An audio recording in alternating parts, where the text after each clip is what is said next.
I woke up to an email from my bank account back in the US. We're negative $700. You know, I'm doing an internship in France, which isn't costing me any money. I actually had friends and family and some followers, thank you, donate to a GoFundMe to get me here.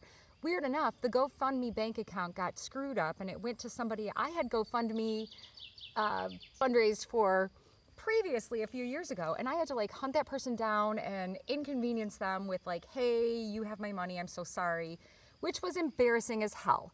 Anyway, so I finally get the money. It's super late. We buy a ticket here because that's all I can afford. For whatever reason, it was cheaper to buy a one-way than a round trip, which is not normal. So I'm in France. I'm not spending money in France. Everything is covered except for that transportation, which was covered with the GoFundMe money. My ex and his amazing fiance have my children this month while I'm gone, so I forfeit my child support because that just seems fair to me. We are not spending, my household in the US is not spending money on 3/4 of the food it usually does, at least half of the gas or electricity, because I have an electric car, that it usually does. Among other things, there is no additional spending happening, and we're still fucking negative. To the point where I'm pretty sure that we have to sell my house, my fucking amazing house that I own next to Lake Michigan. You know, water is going to be scarce one of these days if they keep building fucking data centers. Anyway, we're not going to get political here, right? Yes, we are.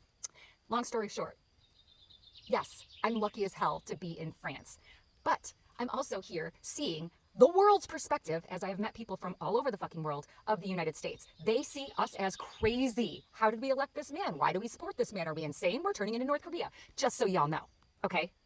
Anyway, so I have to sell my house. I have to. We cannot afford to function when I'm there or not there on our salaries. Now, if I do sell my house, say I decide to sell my house and maybe I move to Europe, my lovely partner, who I adore, isn't ready to move. He has grandkids and kids that he can't take with him, right? So how's he going to find housing? There's a housing shortage.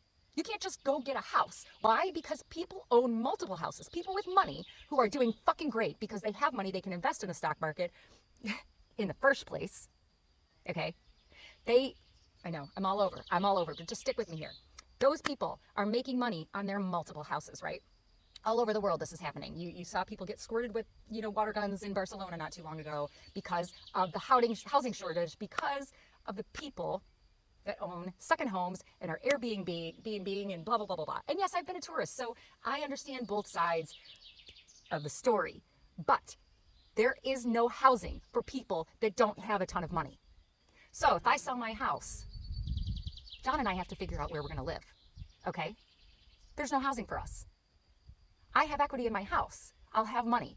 But no, it won't be enough to get other housing. But I can't afford to live in the house I live in.